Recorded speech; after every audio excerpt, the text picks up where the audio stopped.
Magandang umaga, narito na ang mga unang balitang hatid ng GMA Integrated News.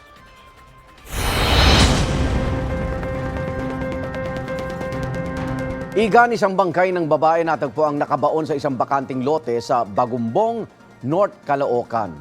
Ang nagturo sa bangkay, ang mismong kasintahan ng babae na umaming napatay niya ang kanyang nobya dahil sa selos. May unang balita si James Agustin.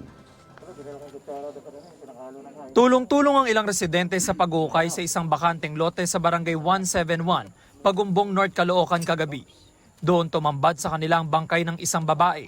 Ang hukay may lalim na 2 talampakan. Kinilala ng mga kaanak ang 21 anyos na biktima na si Arjin Cabangunay.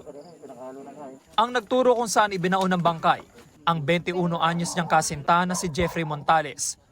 Ayon sa Quezon City Police District, residente ng Barangay Balong-Bato ang biktima, kaya dumulog sa kanila kahapon ng mga magulang dahil nung araw ng linggo pa siya nawawala.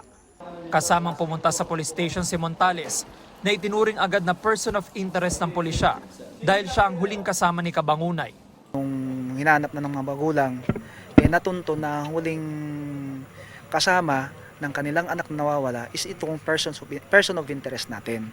Nung nandun na po sa stasyon yung mga magulang na nawawalang babae, it led us na dito sir sa Caloocan sir kasi dito po itinuro nung person of interest kung saan niya binaon yung babae. Nabuksan namin yung account nung messenger nung pamangkin ko. Nakita namin yung conversation nila nung lalaki. Suspect na ganito magkikita sila sa ganong araw. Lumalabas sa investigasyon ng Caloocan Police. Nagkaroon ng pagtatalo ang magkasintahan hanggang mauwi ito sa pananakal ng suspect sa biktima. Based on initial investigation na nakuha natin, allegedly itong babae gusto nang miwalay sa lalaki. So nagkaroon sila ng pagtatalo hanggang sa masakal niya itong babae, yung victim natin. So no choice na siya dahil napatay niya. So wala na siyang magawa kundi itago niya yung krimen na kanyang ginawa. Hindi makapaniwala ang mga kaanak na makita ang bangkay ni RG. Sobrang sakit. Masakit to. Kasi unang-una, pamilya namin yan eh. Bata pa eh, 21.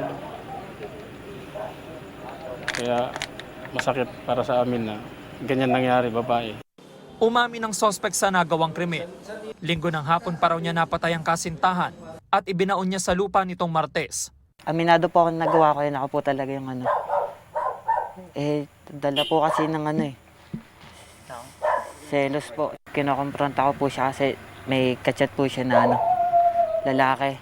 Ilang beses daw silang nagtalo na itulak niya ang biktima hanggang sa masakal. Yung pagkasakal ko po sa kanya, lang po, alalay. Kasi tinatanong ko po siya kung ano po talagang totoo. Tapos yun po nahihirapan siyang huminga. I-turn over ng QCPD sa Caloocan Police ang suspect na sasampahan ng reklamong murder. Ito ang unang balita. James Agustin para sa GMA Integrated News. Kapuso, mauna ka sa mga balita. Panoorin ang unang balita sa unang hirit at iba pang award-winning newscasts sa youtube.com/GMA News. I-click lang ang subscribe button. Sa mga kapuso abroad, maaari kaming masubaybayan sa GMA Pinoy TV at www.gmanews.tv.